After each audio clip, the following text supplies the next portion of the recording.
नमस्ते। आज हम एक ऐसी दुनिया में घोते लगाने वाले हैं जो हमारे चारों तरफ है, पर अक्सर हमारी नजरों से छुपी रहती है। केमिस्ट्री और फिजिक्स के चश्मे से रोजमर्रा की आम सी लगने वाली चीजों के अदृश्य और हैरानतंगेज गुणों को आज हम इस एक्सप्लेनर में डिकोड करेंगे। तो चलिए शुरू करते हैं। आज का हमारा सफर काफी दिलचस्प होने वाला है। हम मिक्सचर्स, सॉल्यूट्स और सॉल्वेंट्स की बेसिक केमिस्ट्री से शुरू करके घुलने की उन स्ट्रिक्ट लिमिट्स तक जाएंगे जो नेचर ने तय की हैं। फिर हम देखेंगे कि टेम्परेचर कैसे इन रूल्स को बदलता है, और आखिर में डेंसिटी और मेजरमेंट के उन कॉन्सेप्ट्स को समझेंगे जो बताते हैं कि चीजें कितनी जगह घेरती हैं और उनका भार कितना होता है। तो चलिए अपने पहले टॉपिक से शुरू करते हैं। आखिर जब दो अलग अलग चीजों को एक ही बर्तन में मिलाया जाता है तो एग्जैक्टली क्या होता है? ये परफेक्ट मिक्स बनने का राज क्या है? सोचिए, जब आप घर पर ORS यानी ओरल रिहाइड्रेशन सॉल्यूशन बनाते हैं तो उसका हर एक घूंट बिल्कुल एक जैसा क्यों लगता है? ऐसा तो कभी नहीं होता ना कि पहला सिप नमकीन लगे और दूसरा अचानक से मीठा हो जाए। ऐसा क्यों होता है? इसका जवाब एक छुपे हुए बिल्कुल एक समान मिश्रण में है।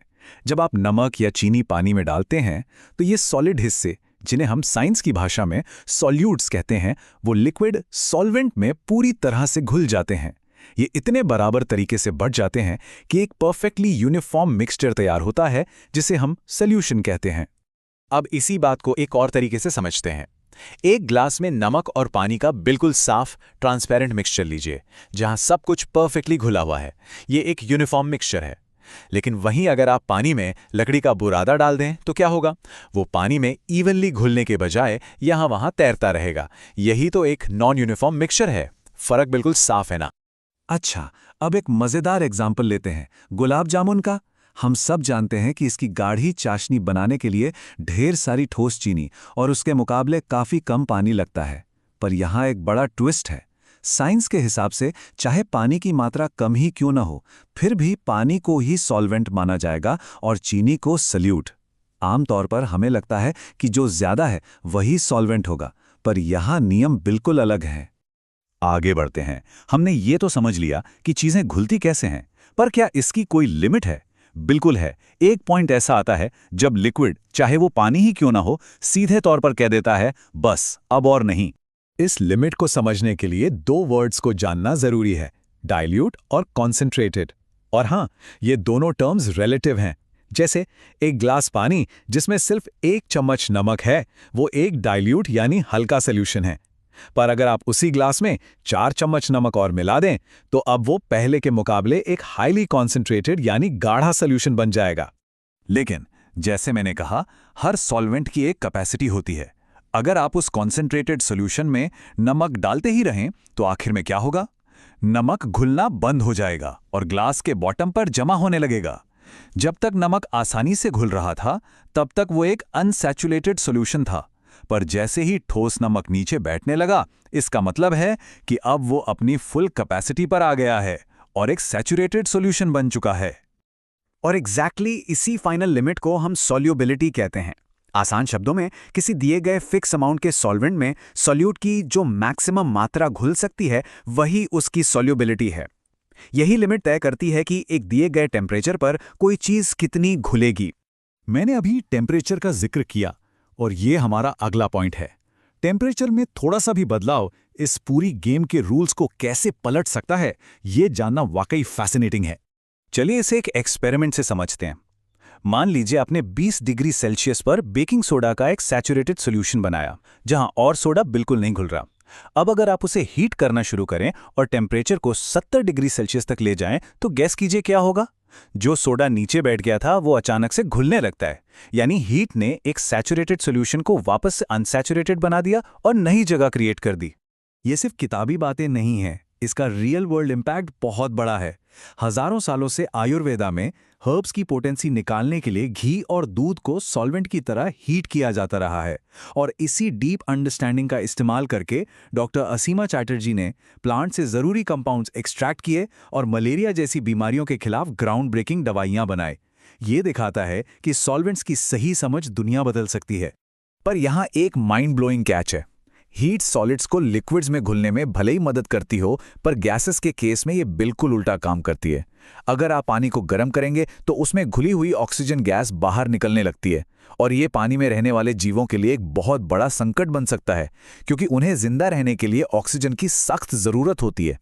यानी गर्म पानी के मुकाबले ठंडे पानी में ज्यादा ऑक्सीजन होल्ड करने की पावर होती है। ओके, अब एक नए कॉन्सेप्ट की तरफ मुड़ते हैं। अब तक हमने घुलने की बात की, पर उन चीजों का क्या जो घुलती ही नहीं? कुछ चीजें पानी पर स्मूथली तैरती रहती हैं और कुछ तुरंत डूब जाती हैं। इसके पीछे क्या साइंस है? आइए डेंसिटी यानी घनत्व के कॉन्सेप्ट को एक्सप्लोर करें।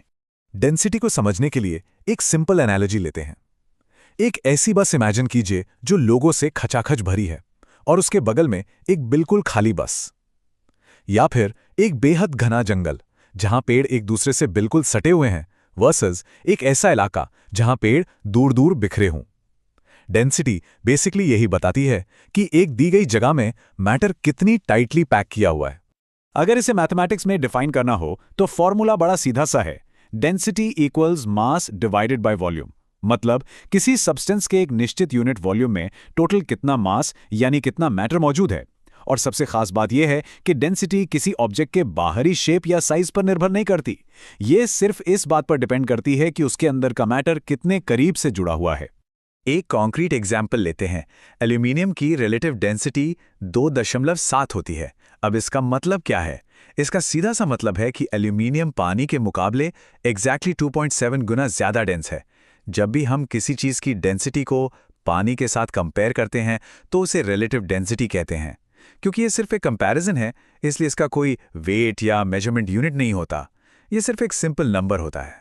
अब हम आज के इस सफर के आखिरी पड़ाव पर आ गए हैं। हमने मास और वॉल्यूम की थोड़ी थ्योरी समझ ली, पर एक रियल लेबोरेटरी सेटअप में इन फिजिकल प्रॉपर्टीज को एग्जैक्टली मेजर कैसे किया जाता है, चलिए देखते हैं। किसी भी छोटी चीज का मास सटीक तरीके से निकालने के लिए एक डिजिटल बैलेंस का यूज किया जाता है। इसका प्रोसेस बड़ा ही सिस्टमैटिक है। सबसे पहले मशीन को स्विच ऑन करें, उस पर एक वॉच ग्लास रखें और फिर सबसे इंपॉर्टेंट स्टेप तारे या रीसेट बटन दबाएं। यह स्टेप ग्लास के वजन को हटाकर रीडिंग को 0 कर देता है। अब जब आप उस पर अपना सॉलिड ऑब्जेक्ट रखेंगे तो स्क्रीन पर जो नंबर आएगा वो एग्जैक्टली सिर्फ उस ऑब्जेक्ट का मास होगा, बिना किसी कंटेनर के वेट के। और जहां तक वॉल्यूम यानी जगह घेरने की बात है, उसके लिए लेबोरेटरी में मेजरिंग सिलेंडर्स का इस्तेमाल होता है। ये ट्रांसपेरेंट सिलेंडर्स मिलीलीटर्स के मार्क्स के साथ आते हैं। एक इंटरेस्टिंग साइंटिफिक फैक्ट यह है कि 1 मिलीलीटर पानी का वॉल्यूम एग्जैक्टली 1 क्यूबिक सेंटीमीटर की जगह घेरने के बराबर होता है।